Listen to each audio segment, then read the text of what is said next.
Great scholars, let us consider division of fractions today. Division of fractions.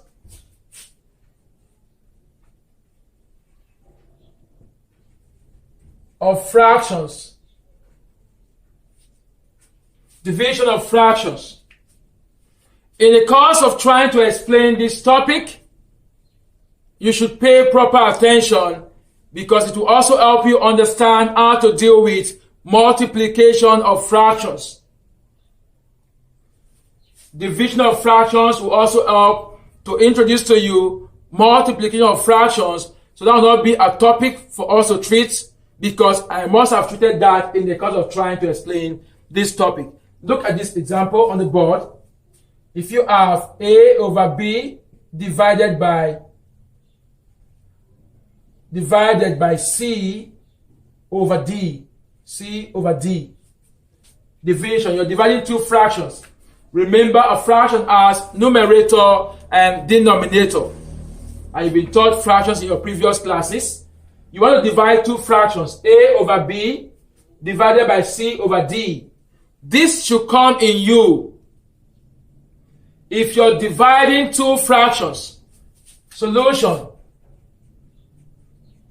The division sign will change to multiplication. That is why I said to you that you should pay proper attention, because in the course of trying to solve this, you'll be dealing with multiplication of fractions. So you write your first fraction, A over B, before the fraction that follows after division sign.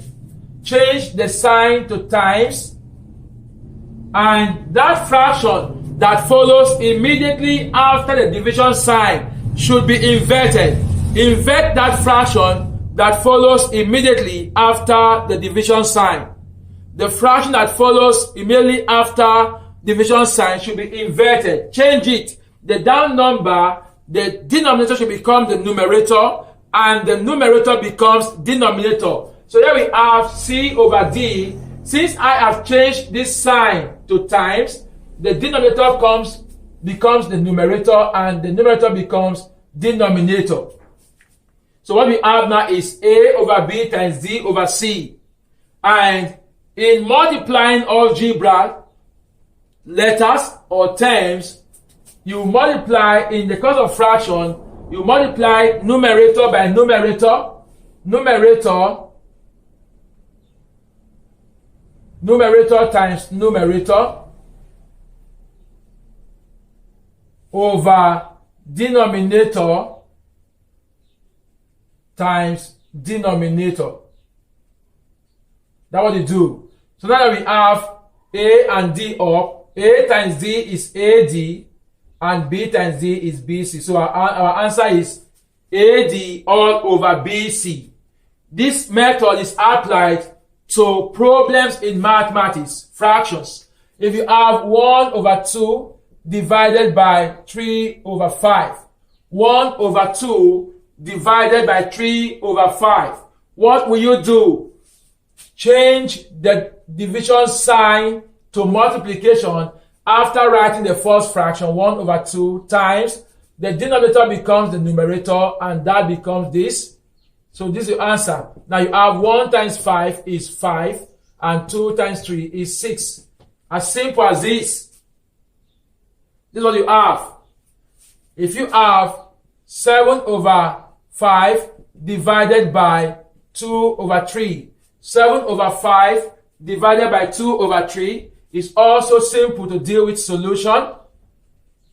You have 7 over 5 times the up, 3 and down. You have 7 times 3 is 21, and 5 times 2 is 10. Our answer is 21 over 10. That is our answer. There are sometimes you might also be asked to reduce fractions. You might be asked to reduce fractions. I will show you that in the next class, but let us quickly deal with these problems of this type. Let me go to 3 fractions. You have 1 over 2 divided by 3 over 5 divided by 2 over 3. Let me start at 3 for now. So Solution. The same rule is applied no matter the number of fractions you're dividing. Write the first fraction, 1 over 2. Before the next fraction, every fraction that comes immediately after the sign, division. Once you change that sign to times, the fraction that comes immediately should also change. Here you have a fraction, here you have another fraction coming after the sign. So I'm changing the first sign to times. I will change the fraction, so that will be 5 over 3. I'm changing the next one to times. I will change the fraction, so that will be 3 over 2. Have you seen it? They multiply up and down. 1 times 5 is 5. 5 times 3 is 15. Write it there. 2 times 3 is 6. 6 times 2 is 12. So our answer is 15 all over 12. Let me quickly do an example of 4 fractions. You have 2 over 3 divided by 1 over 5 divided by 4 over 3 divided by 2 over 1. Let's deal with that. Solution. Whenever you change the division sign to times, the fraction that follows immediately will also change. The reason why the first fractions are not changed is because we don't have any division sign coming before the first fraction. So bring it down. You have 2 over 3, change to times, invert fraction 5 over 1, change to times, invert the fraction 3 over 4, change to times, invert fraction 1 over 2. Let's multiply now to get our final answer. 2 times 5 is 10. 10 times 3 is 30. 30 times 1 is still 30.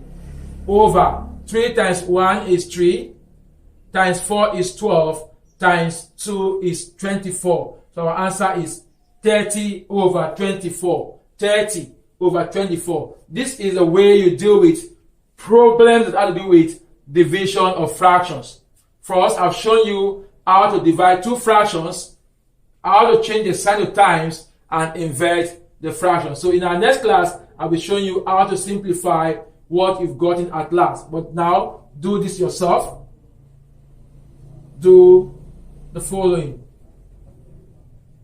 Do this. Number 1, 2 over 7 divided by 1 over 2 divided by 3 over 5 divided by 2 over 3. Do that yourself. Number 2, 6 over 10 divided by 1 over 2. Do this and get the right answers and forward them to me. So carefully go through this. Whenever you change the sign division to times, the fraction that follows immediately will also be inverted, or you change the position of the numerator and denominator whenever you change the sign division to times. See you in the next class.